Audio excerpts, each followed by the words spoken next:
ꯏꯔꯝꯗꯝ ꯃꯅꯤꯄꯨꯔ ꯑꯁꯤ ꯁꯥꯎꯠ ꯏꯁ ꯑꯦꯁꯤꯌꯥꯗ ꯇꯣꯞ ꯇꯣꯞꯅ ꯃꯁꯥꯒꯤ ꯅꯥꯠ ꯂꯥꯏ ꯀꯜꯆꯔ ꯑꯥꯏꯗꯦꯟꯇꯤꯇꯤ ꯂꯩꯖꯕ ꯅꯤꯡꯊꯧ ꯄꯥꯟꯕ ꯂꯩꯕꯥꯛ ꯑꯃ ꯑꯣꯏꯔꯤ ꯃꯦꯔꯥ ꯍꯧꯆꯣꯡꯕ ꯍꯥꯏꯔꯤꯕ ꯊꯧꯔꯝ ꯑꯁꯤ ꯃꯃꯥꯡꯉꯩꯗꯒꯤ ꯑꯗꯨꯝ ꯄꯥꯡꯊꯣꯛꯇꯨꯅ ꯂꯥꯛꯂꯤ ꯉꯁꯤꯃꯛꯁꯨ ꯀꯪꯂꯥꯒꯤ ꯁꯦꯡꯂꯕ ꯂꯥꯏꯐꯝꯂꯦꯟ ꯑꯁꯤꯗ ꯃꯦꯔꯥ ꯍꯧꯆꯣꯡꯕ ꯃꯦꯔꯥ ꯍꯧꯆꯣꯡꯕꯒꯤ ꯊꯧꯔꯝ ꯑꯁꯤꯗ ꯆꯤꯡꯃꯤ ꯇꯝꯃꯤ ꯏꯆꯤꯜ ꯏꯅꯥꯎꯁꯤꯡꯅ ꯄꯨꯟꯅ ꯁꯔꯨꯛ ꯌꯥꯃꯤꯟꯅꯗꯨꯅ ꯑꯩꯈꯣꯏ ꯃꯁꯦꯟ ꯑꯃꯠꯇ ꯑꯣꯏꯕ ꯅꯨꯡꯁꯤ ꯆꯥꯟꯅꯅ ꯍꯤꯡꯃꯤꯟꯅꯕꯒꯤ ꯁꯛꯇꯝ ꯑꯗꯨ ngasi thauram asibu yong lakriba jingmi ichil inoshingi oiba pauyam mayam thanjarge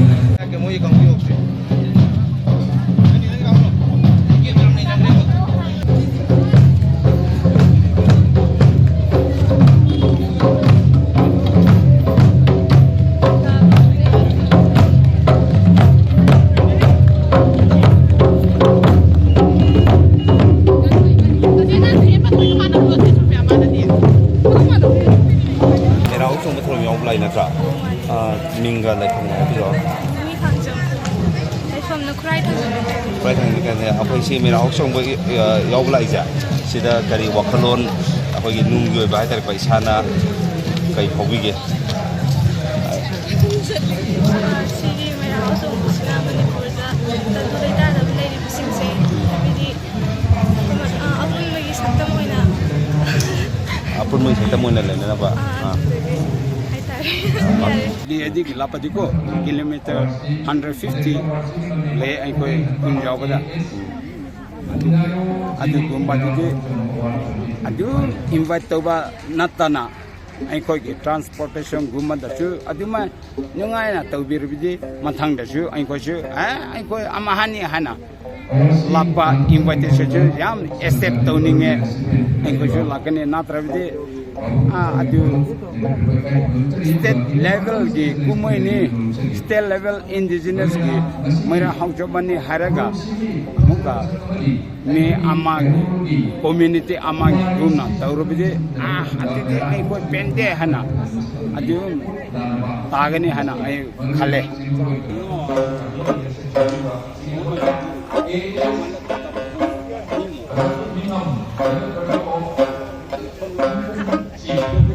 Kino kai ming ko ge kai lam de na poto adu ma hairo. Liangmai community. Tamai de gini ai gi ming na wim cham ni won yingmai. Ade mera hoksong ba lai sha. First time na ka karak shure lai sha. Ai gi oina di first time. First time me ba da kumai taw. Ngai sumaina tribe me am la kan ya di thajate ko. Adu so tribe to so yam la ku yam mai. Haide ai ko ge mai role de ge hauna nusi chana na chingburoi tamburoi habide potla na ba nusi chana na mari thadana na ba ai indigenous people sing amatoina lainana ba gi te makta shinba program ne sida na kai hainingi kai message pinning yam na phai hoji sumaina conflict su le ko manipur da du web da jingmi tamni sumaina yam tribe to bosu hoji ti khara inthare du bu sumaina lakse yamna togetherness oiba yamna hajaba haide uwe ubo phange haina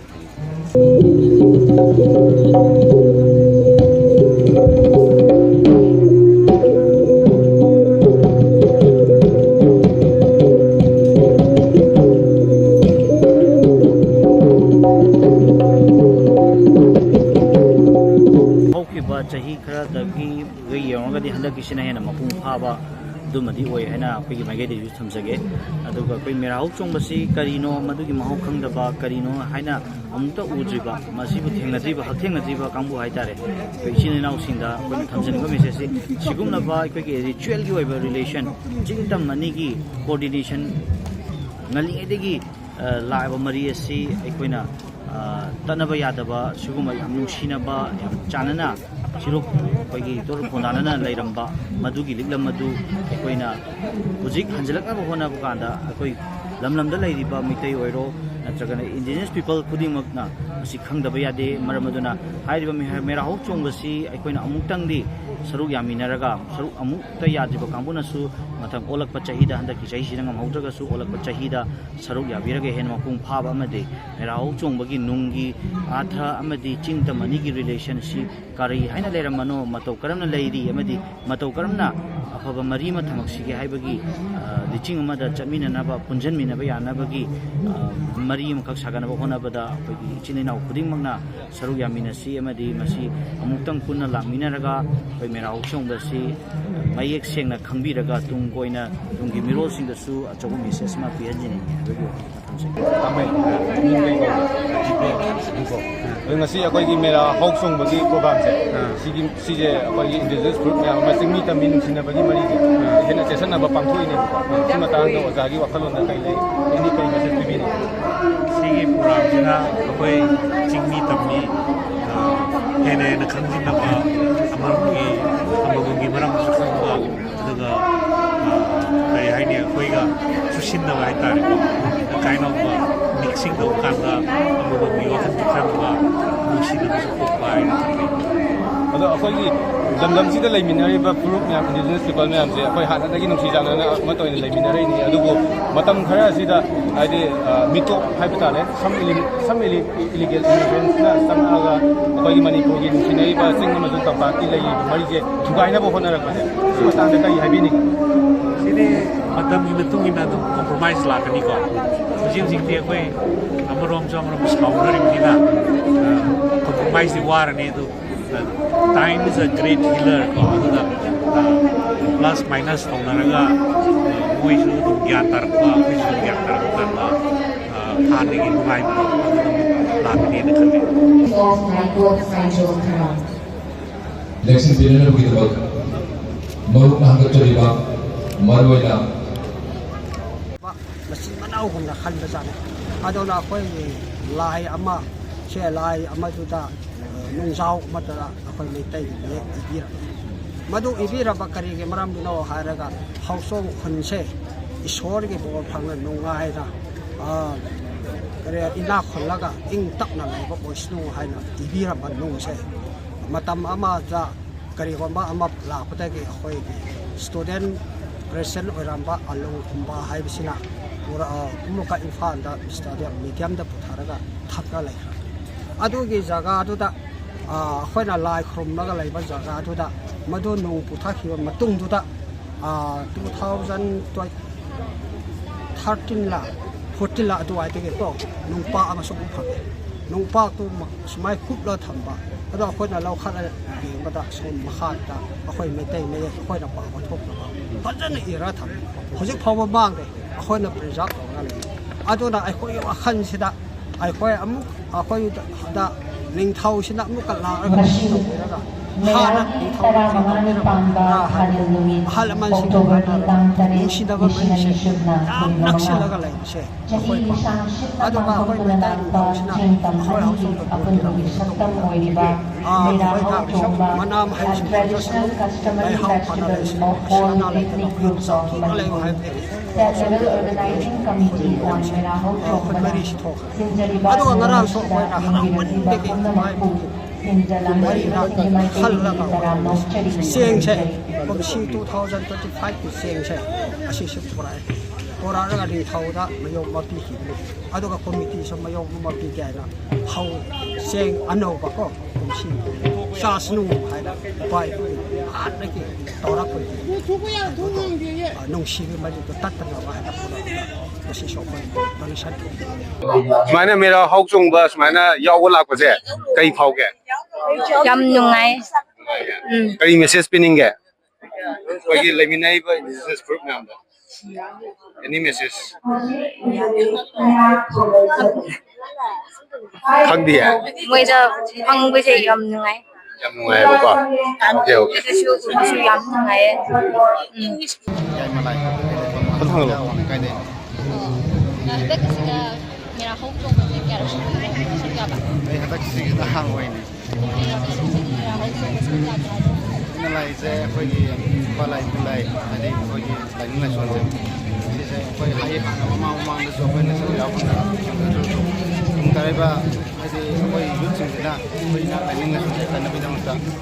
ꯑꯩ ꯁꯤꯒꯤ ꯋꯥꯈꯜꯂꯣꯟꯗꯒꯤ ꯑꯩ ꯂꯥꯛꯆꯕꯅꯤ ꯑꯩꯅ ꯁꯤ ꯂꯥꯛꯑꯦꯅ ꯑꯩ ꯏꯁꯥꯗ ꯏꯅꯥꯎ ꯃꯈꯥ ꯇꯥꯕꯁꯤꯡꯗꯁꯨ ꯑꯩ ꯃꯌꯥꯝꯗꯁꯨ ꯑꯗꯨꯃꯥꯏꯅ ꯍꯧꯔꯒꯁꯨ ꯂꯥꯛꯑꯦ ꯏꯊꯟꯇ ꯂꯥꯛꯇꯦ ꯌꯥꯝ ꯂꯥꯛꯑꯦ ꯃꯣꯏꯗ ꯀꯣꯏꯕ ꯊꯣꯛꯄꯤ ꯃꯁꯤ ꯋꯥꯈꯜꯂꯣꯟꯗꯒꯤ ꯏꯅꯥ ꯂꯥꯏꯅꯤꯡ ꯂꯥꯏꯁꯣꯟ ꯀꯔꯤꯒꯤꯅ ꯍꯥꯏꯅ ꯋꯥꯈꯜꯗꯒꯤ ꯂꯥꯛꯆꯕꯅꯤ ꯆꯠꯄꯗ ꯂꯝꯕꯤ ꯈꯨꯗꯤꯡꯃꯛ ꯑꯩꯈꯣꯏꯅ ꯆꯠꯅꯕ ꯃꯐꯝ ꯈꯨꯗꯤꯡꯃꯛ ꯑꯋꯥꯕ ꯃꯇꯝ ꯈꯔ ꯃꯥꯌꯣꯛꯅꯔꯒꯁꯨ ꯑꯩꯈꯣꯏꯅ ꯁꯣꯏꯗꯅ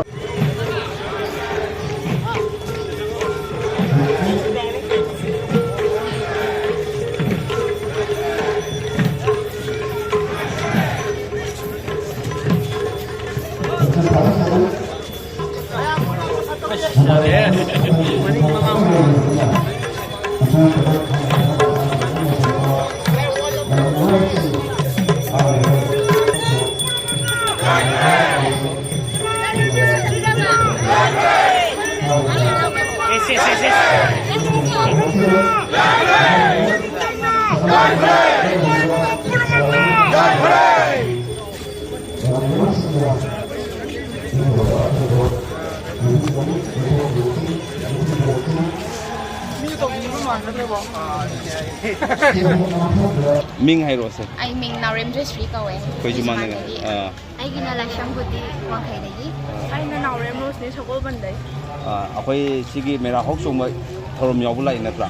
ada haide sida mera hok sung thorom yaw bulai phusya isada kari phobi ge hay poto ara yamna ano kay hani ahina handak apo ahan mani ko si yawi ja yamna experience yamna ano ba kanungai na nungai ba boy poi pipinin kapile bahana kuda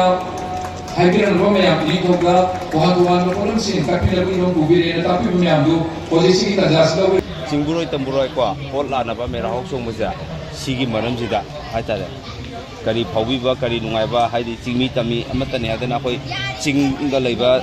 makhal makhal gi leiba jati mayam akoina khangdaba furup khangdaba dress mayam akoina ngasi ubu phangni sidai sida kari nungai ba kari wakhalon phobi ge harau ba haidi akoi haidi adum nunti thina ba yade na kwa aduna haidi amutang tang thoku habisi haidi nam nushi ba jopo e haidi chingmi tami chinaw na habi sina masakta na ta ku ado kai hainingi haidi akoina masida akoina hauji thokiba thodo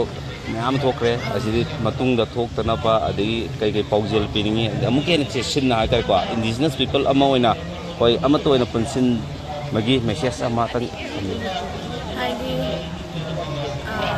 khana da ba sana da ba nushina ba sida hen haidi nushina dikas khana da ba tang ha ba nushina ba adagi si haidi atai ini tikna lai ba Ming lại phòng công tác rồi mà. Ai khi mình xử lý cầu rồi hai năm cuối Sì je aji nangoi mi te judum aji yeng ka aji merau sung ke tham gia cái cả mem tu ko do adu to yeng ma di janing ba do sa pa di sung hang do adu mo ka du yeng ya ka mai to no du khang ning do adu yi la ra de dum khang wa nga me ado direct full wa de khang dri kari message pining ngasi pangthoi ba mera hok song reseng na de akoi gi indigenous people lai tare thai mahor lai me ba singmi tangmi myam chen nusi jana ba do mari do session na ba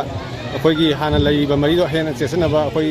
hingminari hai ba do na ba unity ama strength sagat nam ne ba sima tang da akoi gi maitai masa amoina kari message pining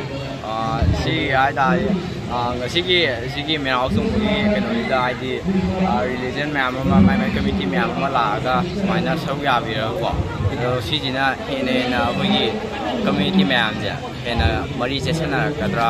session na magi keno ma la kini na maina thank you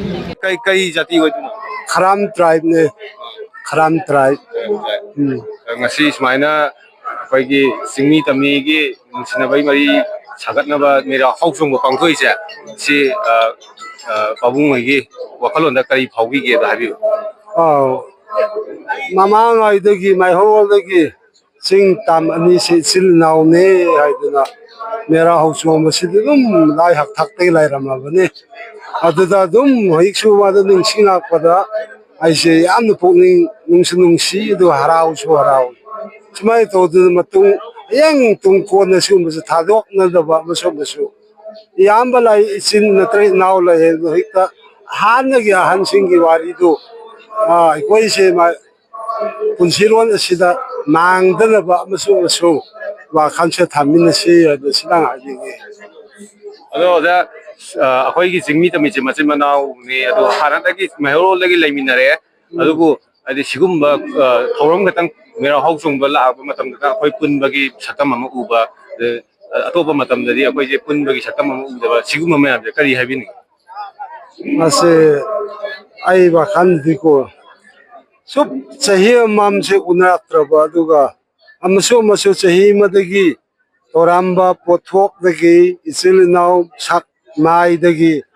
ꯆꯍꯤ ꯑꯃ उनद्रगा मेरा हौसोंबददि उनहꯟꯕꯁꯦ ꯏꯁꯣꯔ ꯊꯥꯒꯠꯂꯤ ꯑꯗꯨꯒ ꯁꯤꯟꯕꯤꯔꯤꯕ इचिल इनाउ सिदा तंपाक्ता लैरिबा मोय इचिल इनाउसिंबुसु अꯩꯅ ꯊꯥꯒꯠꯆꯩ ꯍꯦꯟꯅ ꯃꯄꯨꯡ ꯐꯥꯅꯅꯕ ꯏꯁꯣꯔꯅ ꯕꯣꯔ ꯄꯤꯕꯤꯁꯅꯨ ꯑꯗꯨꯅ ꯑꯩꯅ ꯍꯥꯏꯖꯩ